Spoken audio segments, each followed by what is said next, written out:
छत्तीसगढ़ की राजधानी रायपुर के नज़दीक खरोरा है और खरोरा से लगा एक गांव है केवराडी। वहाँ आज से 3 दिन ठीक पहले एक डकैती हुई और डकैती 7 लोगों ने की थी, ऐसी खबर चली।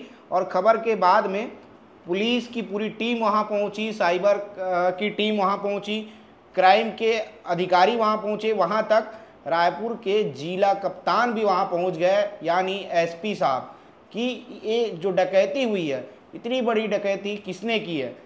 पूरा प्रशासन तंत्र लग गया कि इस डकैती को करने वाले कौन हैं। हमने पूरी खबर दिखाई थी, जो डकैती हुई उसकी पूरी ग्राउंड रिपोर्ट हमारे दोस्त, हमारे मित्र वकार आलम ने की थी। वकार आलम की पूरी ग्राउंड रिपोर्ट हमने आपको इस चैनल पर दिखाई है। आप इस चैनल पर उसकी ग्राउंड रिपोर्ट भी देख सकते हैं। पुलिस ने आज पूरे इस मामले पर खुलासा किया है। पुलिस ने इस पूरे मामले को लेकर बताया है कि आखिर डकैत जो थे वो कैसे प्लान किए, कौन है डकैत। पूरे इस मामले का पुलिस ने खुलासा किया है। पूरी कहानी मैं बताऊंगा, आखिर ये जो डकैत हैं कैसे उस घर को टारगेट करते हैं और डकैती करने वाले लोग कौन हैं। तो चलिए पूरी कहानी मैं आपको बताता हूँ। इस केवराडी गांव में राधेलाल कई सालों से रहता है। राधेलाल किसान हैं। राधेलाल के घर में ट्रैक्टर है, जेसीबी है। राधेलाल किसानी के साथ साथ, धान की खेती के साथ साथ कंस्ट्रक्शन का भी काम करता है। यानी राधेलाल गांव का एक वर्चस्वशाली ठीक ठाक इंसान है, ठीक ठाक कमा धमा लेता है। राधेलाल के साथ में कुछ समय पहले देवराज बोलकर एक व्यक्ति काम करते थे। कुछ पार्टनरशिप टाइप में ये दोनों काम करते थे, लेकिन कुछ समय पहले ही देवराज राधेलाल से अलग हो गए।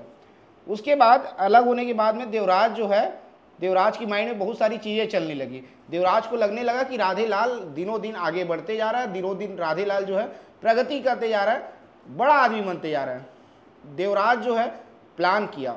देवराज कहीं से सुना था कि क्या किया था ये बात पता नहीं, लेकिन देवराज अपने दोस्तों के बीच में, कुछ लोगों के बीच में बात बताता है कि राधेलाल के घर में हंडा गड़ा हुआ है। राधेलाल के घर में सोना है, 16 किलो सोना है, 40 करोड़ रुपए है। ऐसी बातें अलग अलग लोगों को बताता है। जब लोगों को बताता है तो लोगों को लगता है कि हकीकत में ऐसा कोई खजाना राधेलाल के घर में है, इसीलिए राधेलाल इतना बड़ा आदमी बन रहा है। तो देवराज जब ये सारी बातें अपने दोस्तों को बताता है तो दोस्त और देवराज मिलकर एक प्लान करते हैं। और प्लान ऐसा कि सीधा राधेलाल के घर में डकैती। देवराज अपने कई दोस्तों के साथ मिलकर, लगभग 17-18 लोगों के साथ मिलकर ये प्लान करते हैं। इसमें एक हवलदार, रिटायर्ड हवलदार भी होते हैं, मतलब पुलिस के। और इसमें बताया गया कि एक जो सरकारी ऑफिस है, सरकारी दफ्तर है, एसपी के कार्यालय का, कोई प्यून भी इसमें शामिल है इस पूरे घटनाक्रम में। ये बात सामने आई है। तो देवराज जो है 15-16 लोगों के साथ मिलकर डकैती का पूरा प्लान बनाते हैं। और उसमें ये बताया जाता है कि तंत्र मंत्र किसी माध्यम से जो पैसा है जो राधेलाल के घर में रखा गया है, जो 40 करोड़ रुपए है, 16 किलो सोना है, उसको तंत्र मंत्र के माध्यम से ही निकाला जा सकता है। तो पहले तो 60 डकैत उस घर में पहुंचते हैं और घर में पहुंचने से पहले वो घर के बाहर एक दीप जलाते हैं। जो घर का, गांव में घर होता है, दरवाजा में उसको चौखट या आंगन कहते हैं, तो चौखट दरवाजा के ठीक सामने दीप जलाते हैं। और उस दीप को जो डकैत है वो तब तक देखते रहते हैं, तब तक नज़र बना के रखते हैं उस दीप में, जब तक वो दीप बुझ ना जाता हो। जब वो दीप बुझता है उसके बाद सारे डकैत घर के अंदर प्रवेश करते हैं। कोई दीवार कूद कर प्रवेश करता है, तो कोई जो है गेट खोलने के बाद कुछ लोग अंदर घुसते हैं, कई छत कूद के प्रवेश करते हैं उस घर में। तो ऐसे जो है डकैत वहाँ प्रवेश करते हैं, फिर सारी घटना को अंजाम देते हैं। जब वो डकैतों को पता चलता है कि यहाँ उस प्रकार का कोई खजाना नहीं है, यहाँ कुछ पैसे हैं और कुछ सोने हैं, तो जो हाथ लगता है उसको लेकर डकैत वहाँ से फरार हो जाते हैं। उसके बाद पुलिस पूरी इस मामले की छानबीन करती है।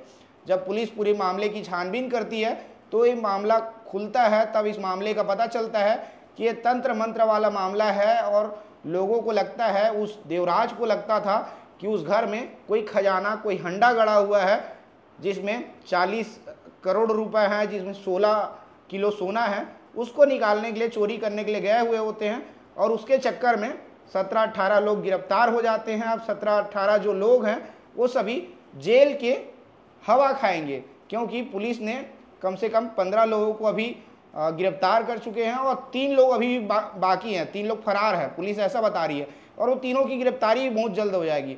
अब सोचिए उस देवराज के चक्कर में वो 15 जो लोग हैं, 18 लोग हैं, वो सभी जेल की चक्की की हवा खाने वाले हैं।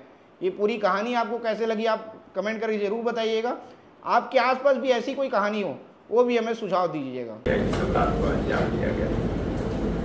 इस प्रकरण में प्रार्थी के घर की ऐसी सूचना प्राप्त हुई थी कि उसके घर में 40 करोड़ रुपए और 16 किलो सोना इसके घर में रखा हुआ है, जिसको हथियाने की योजना थी, जिसके तहत में प्रमुख तौर पर इसका जो प्रतिद्वंदी था, जो प्रार्थी था,